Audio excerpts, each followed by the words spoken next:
This is WZRD Chicago 88.3 FM. And we have with us at WZRD the People's Response Network. Matthew, please introduce yourself. Hi, my name is Matthew Brandon. I'm with the People's Response Network. Awesome. Thank you so much for joining us. And then who else do we have on the call right now? Kathy Kathy? Powers. Yes. Hello, Kathy. Hey. Awesome. Good Thank morning, you. Wizard. Thank you so much for joining us. Okay, the People's Response Network does a lot of advocacy work for the community. However, today's topic will be concentrating on cooling centers. So, who would like to begin? And Kathy, I know that you also wanted to set the tone with a poem. Did you want to do that first off, or background first? Whatever you people would like. That would be good. Okay. Here's my little poem. The Burn. 90 degrees, no cooling centers. What shall we do with no cooling centers? Sunscreens clad, we flock to the beaches. Scorching bleached sand, we flock to the beaches. Deadly yet welcome, the snow haters welcome. A singed planet Earth, the snow haters welcome.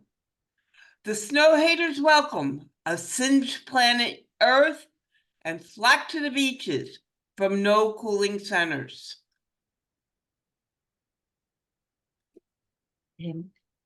And Matthew, would you like to give us a little background about what you have been doing as well before we jump back to Kathy? Well, I've basically been following PRN, the network, like you say, does multiple advocacy outreach work throughout the city, not only with the heat issues, but other issues, public education, those kinds of things. So I've been staying busy, keeping up. Howard Ehrman, who's our dedicated leader, he keeps us all quite busy. So we try to make sure that we stay up with each other and we help each other in the different advocate work that we do. So let's discuss the problem. The city does not, what you're advocating for is to have a cooling center beyond business hours when it's still hot, right? Exactly. Because what I found was that, let's say in a building, in the morning, the building is kind of cool, and then outside is hot. But once dusk comes, the building is hot and outside is cooler. And that's when the cooling centers close, like the libraries, right, at about 5 p.m. That's right. So what have you been asking for, and whom did you ask it of? Well, some of the things that we want to know how many actual cooling centers there are here in the city of Chicago and where they are, particularly in relationship to senior housing. We want to make sure that each senior housing facility that is a high rise has a self-contained cooling center. In other words, they have areas in that building where the seniors can go to get cool. A lot of the places don't have air conditioning. Many of these old buildings aren't centrally air conditioned. So we want to make sure that's there. We also want to know what type of backup plans they have in place, because Trudy, during these serious heat episodes, there are oftentimes a loss of power from the power grid. So what type of backup plans do you have in the instance of that? So those are a couple of things, and I'm sure Kathy can weigh in on some others. For those buildings that you mentioned that do not have a cooling center and do not, did you say that they also do not have central air? Yeah, a lot of those senior buildings don't have central air. Are you able to give us ahead. some of the examples of some of these buildings, like the name of the buildings or maybe the approximate addresses, so that some of our listeners that they might actually be living near one without knowing about it. Well, I wish I had a list of all the addresses, but as you know, they're located throughout the city from the far north side to the far south side. One that I can tell you, a couple of them, 3983 Lake Park is one that comes to mind. That's not centrally air conditioned. They have a senior building on 82nd, right off Cottage Grove. That's not air conditioned. One right on the corner of 83rd and Cottage Grove that's not air conditioned. So they're all over the city. Mhm. And we definitely want to make sure that those buildings receive some attention so that those seniors have access to a cooling center self-contained. Do you know if management in those uh, buildings, so you know that they do not have a cooling center in the building, right? You've received complaints from those seniors? Well, we know that they have been trying to put something in place. You know, for instance, the building that I talked about at 3983 Lake Park, I went into, they have what is considered uh, like a family room, a gathering room, you know, a large room that could probably hold comfortably, I would say about 200 people. Oftentimes these buildings have more than that. But I noticed that in the windows, they have window unit air conditioners on that first floor in that area. Now, how well they work, I don't know. I went there in February, so of course they weren't on. But we want to make sure that those have been tested, that those are ready, and those are on. And we'd like to see that throughout the senior housing system. Mhm. Of course, we did have instances in which seniors perished in the heat, but you know, that was a more extreme circumstance in which the heat was still on. Do you know if these other buildings did any of those experience the same problems before, like even having the heat on when the weather outside was hot, as happened in Rogers Park? I'm not sure, That's okay. Trudy, that happened in the other buildings, but in 1995, Mm, when we had the serious deaths in senior housing, mhm, I know Rogers Park was more recent, but in 1995, it wasn't an issue of the heat being on. It was just an issue of there being no way for the seniors to access a cool area unless they left their buildings and tried to go somewhere that had been designated as a cooling center. And as mhm. you know, the big issue, of course, was at 5 o'clock they closed. So where Mhm. do you go after that? So do you know where do people usually go? Do they go home and then go into hot buildings? What usually happens? Yeah, well, I mean, most of the times, and I'm sure Kathy can talk about this. She's on the north side, I'm on the south side. Most of the times, the people would go into the buildings, or if they were able to, because a lot of these buildings are in dangerous areas. Mhm. If they were able to, they'd stay outside and try to catch, like you said, Trudy, it cooled off in the evening. So they try to catch that cool evening breeze before they went in. But there are a lot of dangers associated with being outside for seniors nowadays. Mhm. And then did you speak with the city and do you know who is responsible for the cooling centers? The Department of Health in Chicago? Who what city department is responsible for the cooling centers? Do you know? Well, I think the overall responsibility is the Office of Emergency Management Mm-hmm.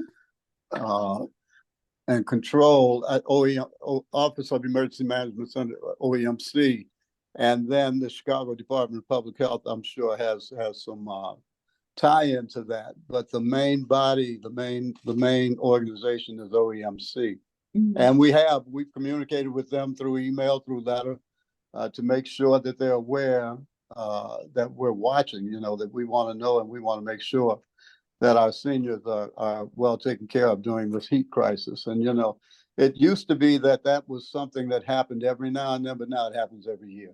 It's getting hotter and hotter, and we have to make sure that we stay on top of it. Mhm. So those four cooling centers that are spread throughout the city, the four major ones, what time do they open and do they close? Are they open 24 hours a day, those four? I think Kathy's done some work on that. Kathy, do you know the times? They close at 5 o'clock, Wizard. They close Mhm. at 5 o'clock. And what The time do they open in the morning? I'm not sure about what time they open. Mhm. Probably 7, maybe 8. Mhm. Probably 8, I would think, because DFSS runs those centers, Okay. and they only are allowed to work like regular hours, no overtime involved, because God forbid, they take one step in the right direction. Now, the center at 10 South Kedzie has historically been open 24 hours a day, but not this year. This year, they're doing it a little different. They say that they have, if you contact them, they will find a place for you to go 24 hours a day. But I don't know anybody who's personally reached out to them. And Oh. I have to say, this is a very large city, is it not? And there are only 6 cooling centers for the whole city.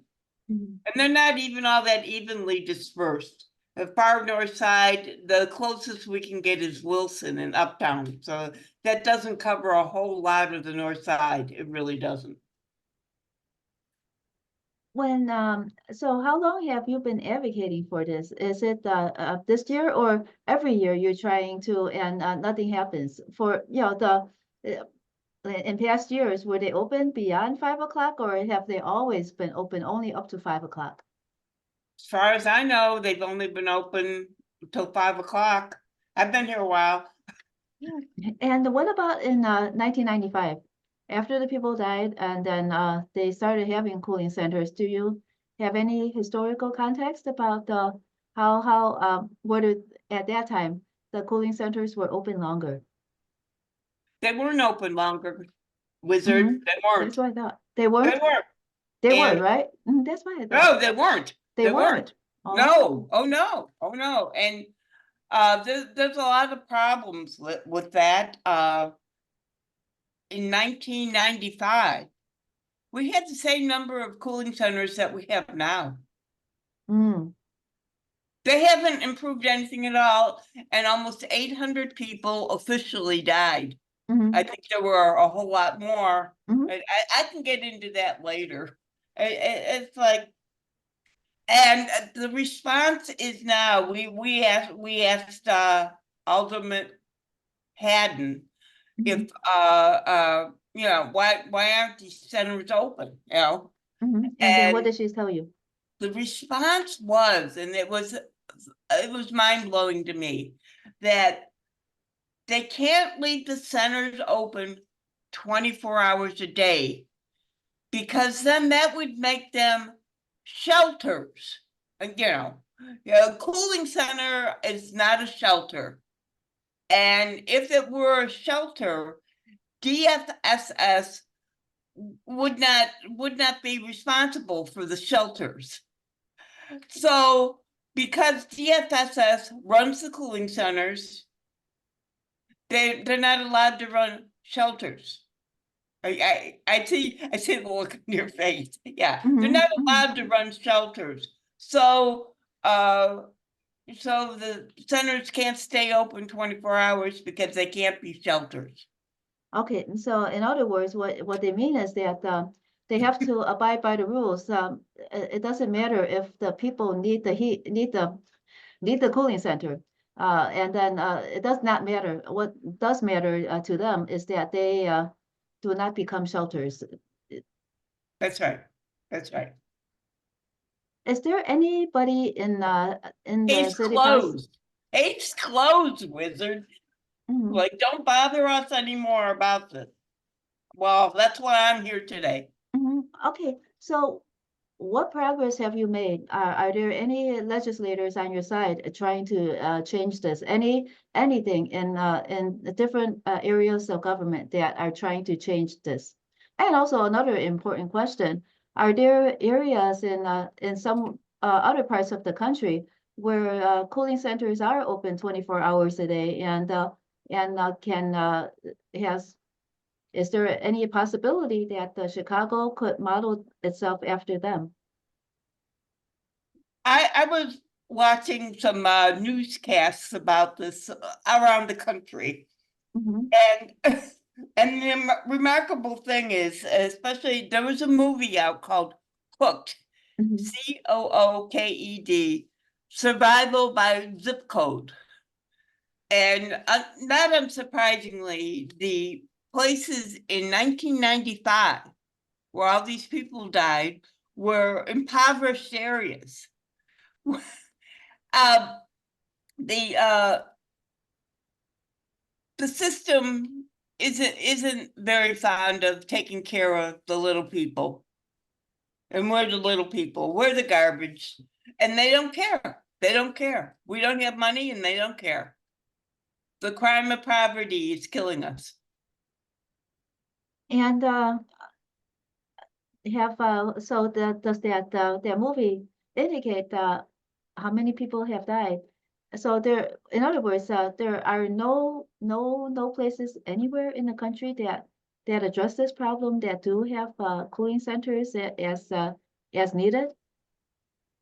You know, I don't really know. I'm watching more now because, like in Arizona, Phoenix has reached over 100 degrees quite a bit this year already.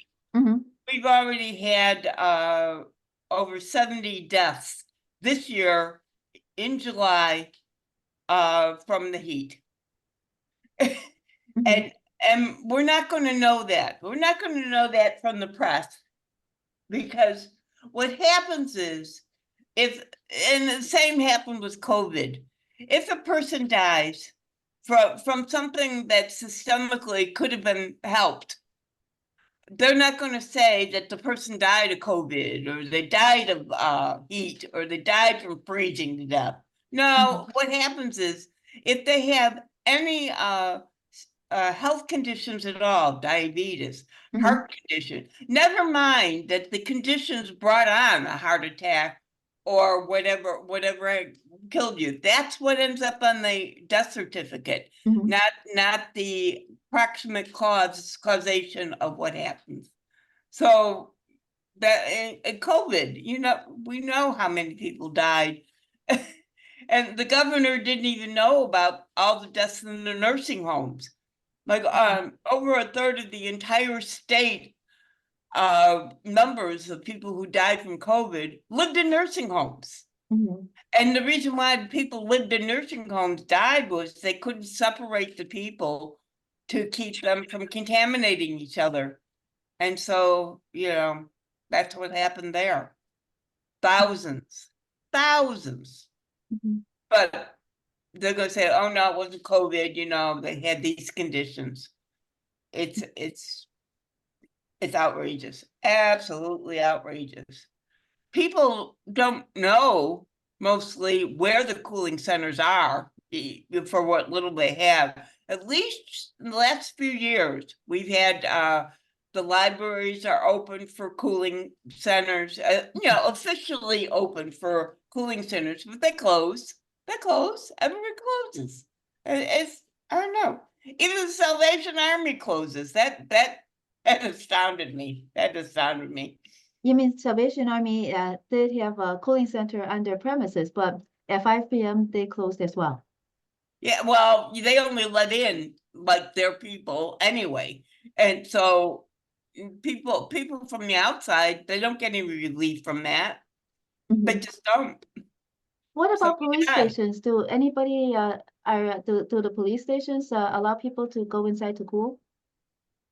Well, Go ahead. that's gonna You take that. that's gonna be, you know what, that's gonna be interesting because when we had the influx of migrants Mhm. The police stations were used as shelters. Mhm. So now it's going to be interesting to see if when the community needs a space where they can come for relief from the heat, if they'll be allowed to come into those police stations as the migrants were. That's a great point, and that's a question that I intend to raise. And thank you for having me to think about that. I hadn't thought about that before, Trudy. Mhm. Uh, did you did the People's Response Network they write a letter to Mayor Brandon and Mayor Brandon Johnson, and did the mayor respond to that letter?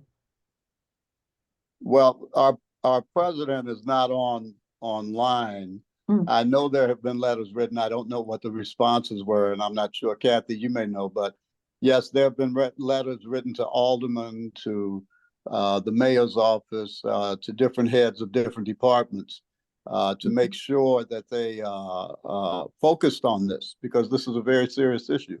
We just came out of a series of 90-degree days, and thank the Lord, we're coming up on a cooling trend here this week. Mhm. So we want to keep it on their mind. What the responses were, I'm not sure. Kathy, if you know, please weigh in. Yes. But I know we have written letters. Mhm. I don't believe we received responses, Mhm. except like learning why they can't be open, the schooling centers can't be open 24 hours. That's about it. Mhm. Amazingly, in that letter also, we asked how many buildings are covered by the new heat ordinance Mhm. for And senior buildings, and what is the maximum temperature that a cooling area should be? And there is no designated temperature, and they don't know how many buildings are involved. That's our answer.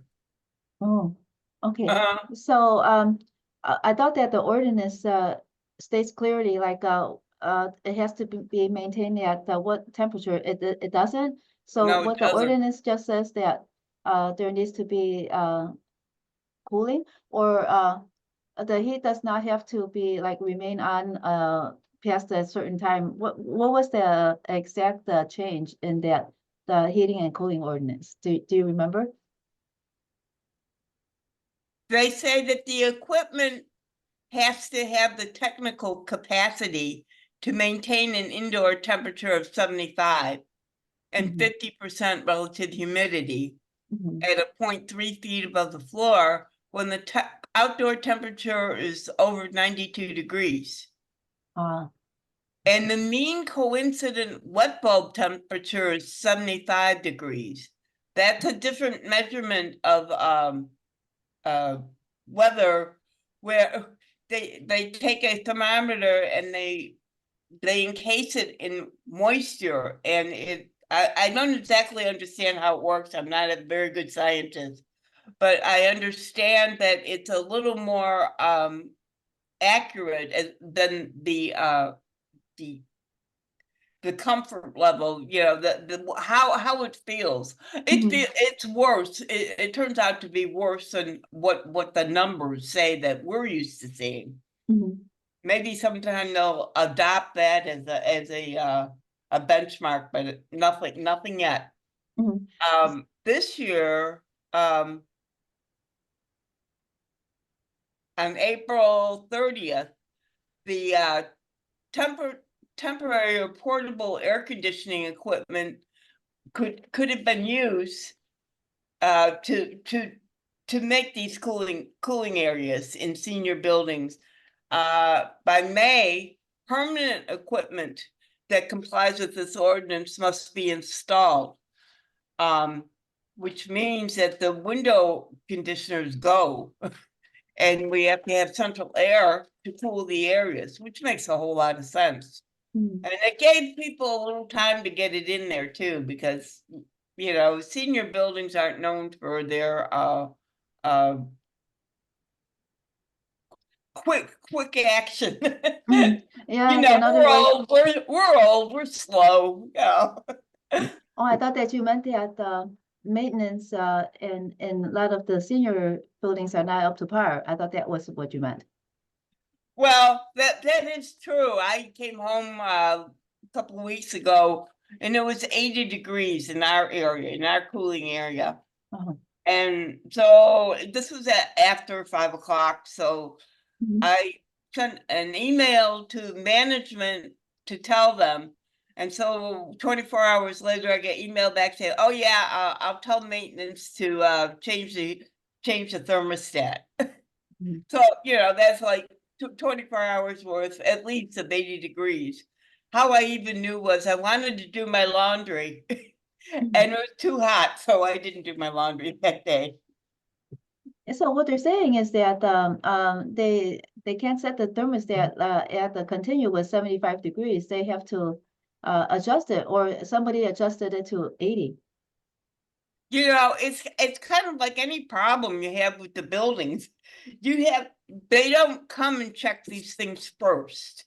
You have to complain about it if you're going to get any action at all, and then you have to wait and What wait what and about wait. what about that heating cooling ordinance?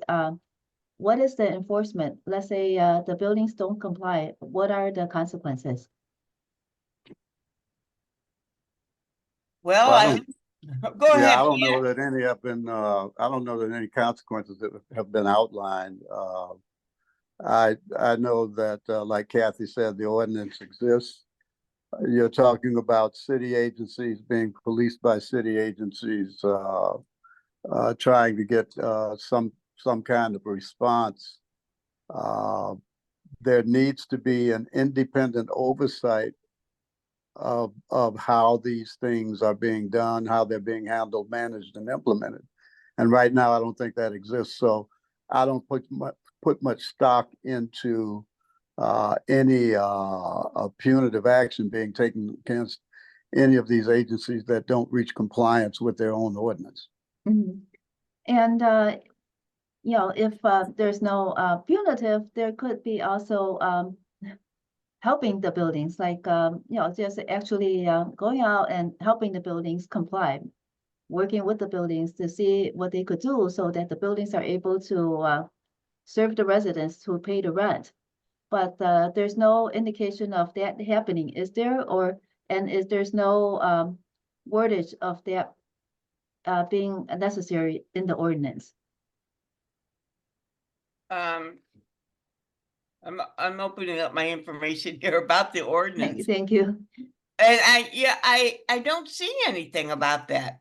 We did ask Haddon's office, and the Department of Buildings are the people who are responsible for inspecting buildings to make sure. But if like in Chicago, it gets really cold in the winter, right? Yes. And especially on the weekends, the slumlords won't turn on the heat because the Department of Buildings doesn't come out and check, especially on the weekend, because they don't work on the weekend. Mhm. So, you could, if you're not there, sometimes you have to leave because it's too cold. If you're not there when they come to check your temperature, which the buildings get fined a hefty fine, and I think for more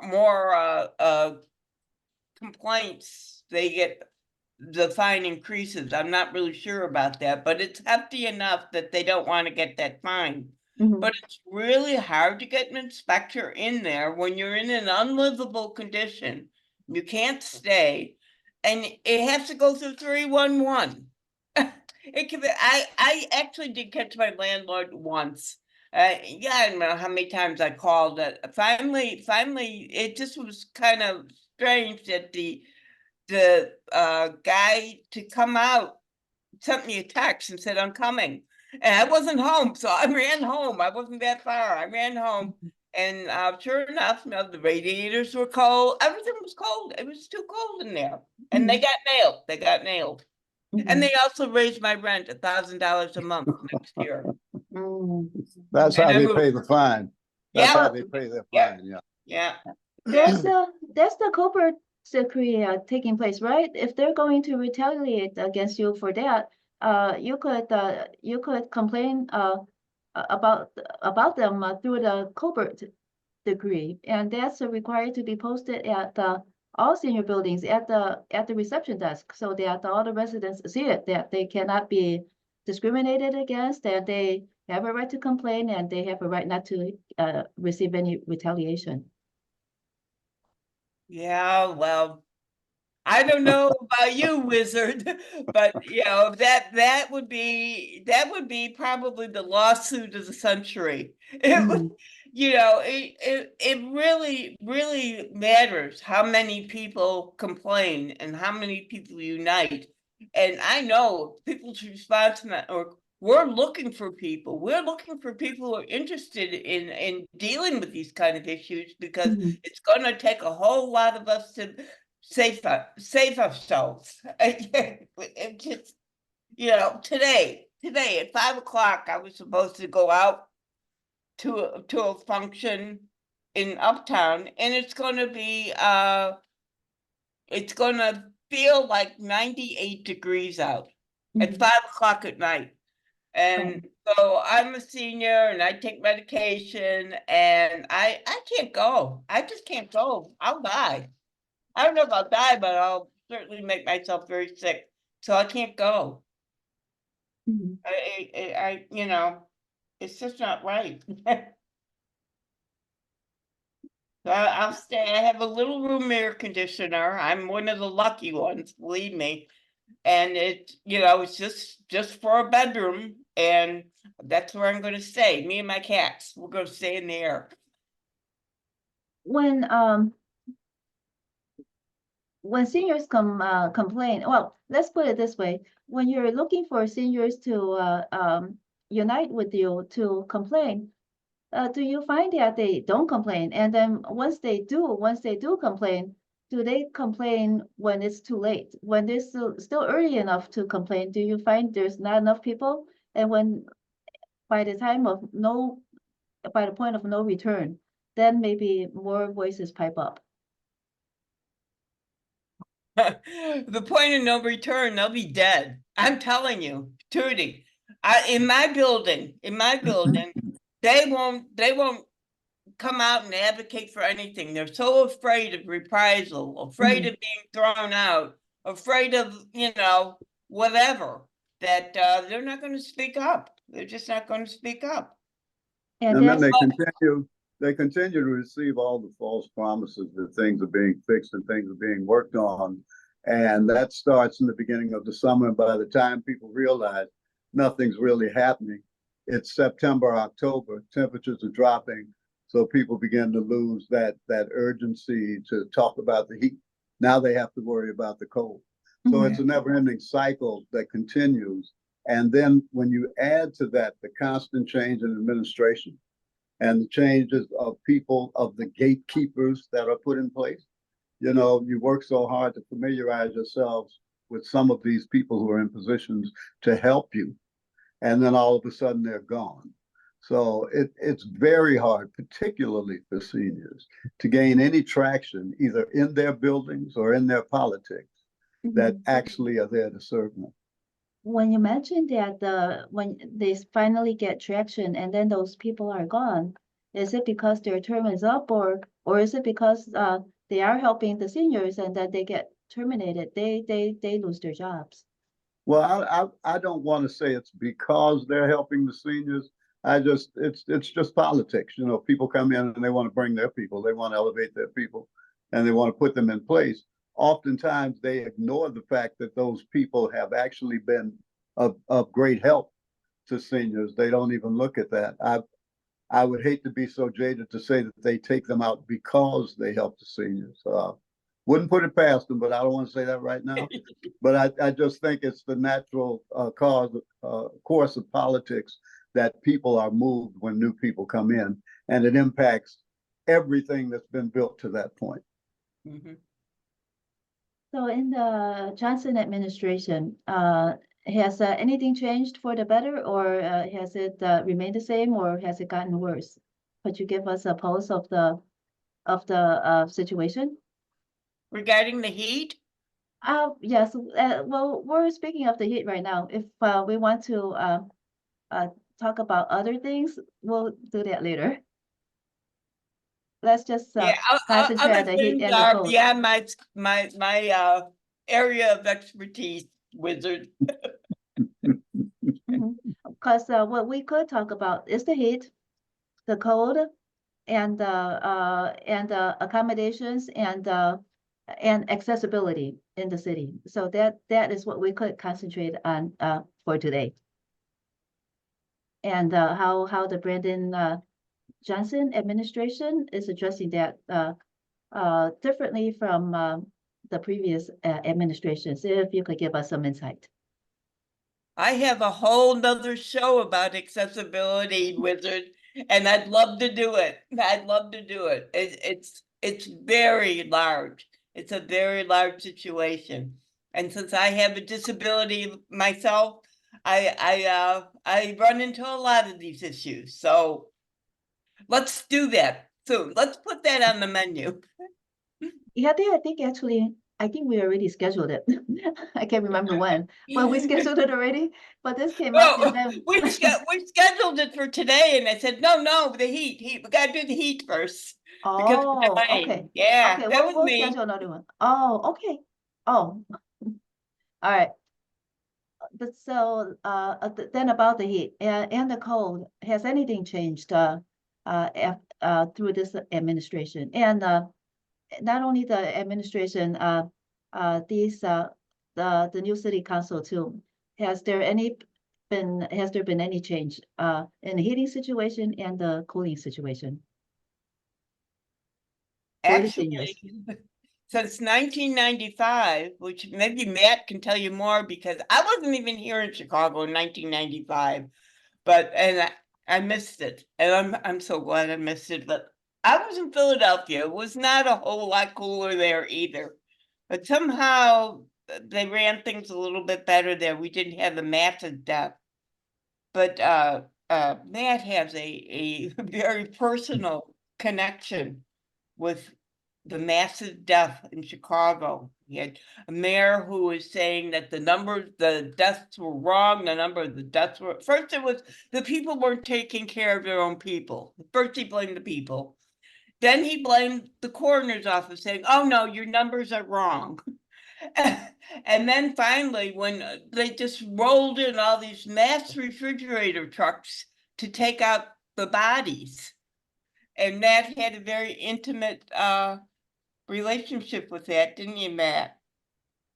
Yeah, in 1995, I was a policeman, and I worked for the then newly formed Chicago Housing Authority Police Department. I had taken a leave from the Chicago Police Department. And we were directly engaged in the 95 recovery of bodies from the CHA buildings that were there. So it was a rather harrowing experience to come into these places and see just how the heat had just killed these people.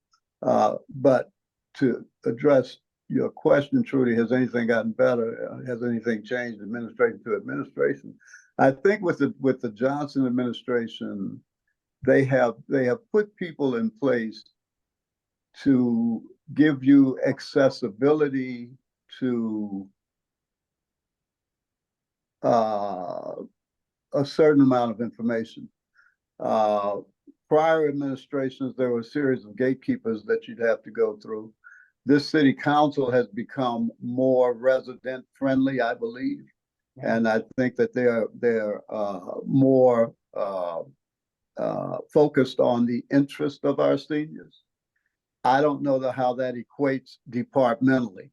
In other words, how all these departments have to act together, have to interact to make sure that these things happen, that these cooling centers are put up, that the seniors are taken care of. You can place some phone calls, and I'll let Kathy answer the next part of this, but I'm not sure that the results have been that much different than they were in 95. In 95, people could sleep on the beaches. They can't do that anymore either. They closed the beaches at 11. Although I think if enough people went out there, they weren't gonna remove everybody. I don't know. What do you think, Matt? Well, they I'm can't all remove them. about mass protests. Yeah, they can't remove them now. You know, they can't remove the kids. So why would they want to remove the seniors? You know. Yeah. In 1995, Matt, were there more deaths in the CHA buildings than in other senior buildings, or did you remember uh, like the ratio? I'm sorry. Say that one more time. I missed that. Did more people die in CHA buildings, the seniors, than in other senior buildings, or not necessarily? Oh yeah, the CHA senior buildings were the buildings where you had the highest toll of deaths Mhm. in facilities. I don't have the numbers. I used to have them a long time ago, but that's 30, 40 years removed almost. But yeah, senior buildings, CHA senior buildings were the worst. That's where we suffered the most loss. What about now? You spoke about the senior buildings. Did those buildings that you say are scattered all around the city that have seniors and do not have cooling centers, do they include the CHA buildings as well? Yeah, well, those are the buildings that I speak of. Oh, I don't have a lot of information on private senior buildings, but everything I'm speaking about occurred on CHA properties, CHA oh, senior housing. mhm, So I can't do accurate comparisons to private senior facilities, but all these CHA facilities, that's where I was involved and engaged in mhm, '95, and then through the rest of my career with the police department. mhm. Thank you for clarifying. When so do have you has the People's Response Network contacted the CHA, and if so, what was their response, if any? Well, No, right now I'm doing a FOIA to CHA because we want certain information. Mhm. And again, leadership changes in different departments as administrations change. Now, right now, the current president of CHA who is there was appointed by Lori Lightfoot, so she hasn't been removed yet. So we probably do have an opportunity to get a little more information out of it. So we're going to work on that. Like I said, I'm preparing FOIAs to answer some of the questions that Kathy spoke to you about, the climate, the temperature in the buildings, and how many cooling centers we have. And maybe the next time we talk about this, we'll be a little better prepared to give you some stats, Trudy, on those issues. Okay, sounds like a plan. Well, Kathy Powers and Matthew Brandon, thank you so much for joining us on WZRD Chicago 88.3 FM today on behalf of the People's Response Network, as we spoke about heating and hopefully the summer's not over yet. Let's wish for the best. Thank you for having us, Trudy. We really appreciate you, and we appreciate what you're doing. Thank you. thank you, Wizard. I want to make a special call out to all my fellow citizens because we got to put the pressure on the administration if we're going to get anything done. It's probably almost too late to do anything this year. Call your alderman, call the mayor, call the Department of Health, whoever you feel that you can relate to and tell them, we're in trouble, we need help. Will you help us? Not can you help us? We know they can. Will you help us? Oh, words matter. Words matter. And I would hate to think of seeing in our fair city, all the refrigeration trucks coming for our bodies again. Because nothing has changed, except we can't sleep on the beaches now. Is there Call. anything is that what you would want to tell those people that do not want to speak up? Any special message for those people that are too afraid to speak up? Get in touch with People's Response Network. That would be awesome. We Okay. could, we can float the things, or at least work on it. If we can't get any action, we can work on it. We can research things. And nobody has to know who asked us. Nobody has to know.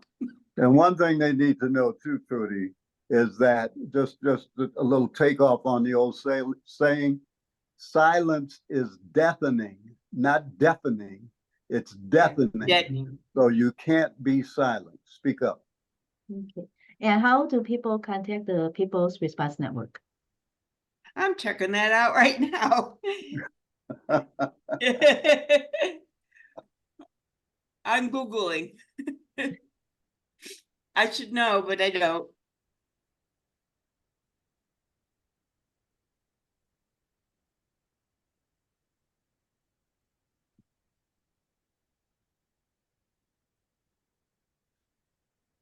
Hang in there, hang in there.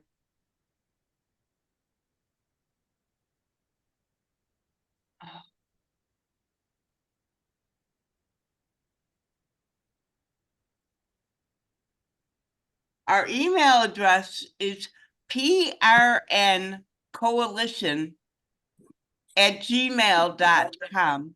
Got it? PRN, People's Response Network, prncoalition@gmail.com. Looking to see if we have a phone number.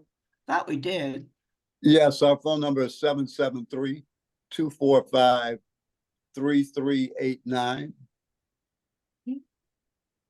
All We have right. Instagram at PPLS Response NTWK, and Twitter at the People's Response 3, and YouTube People's Response Network to COVID-19.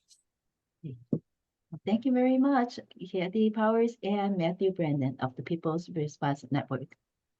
Thank you. Thank you, Wizard.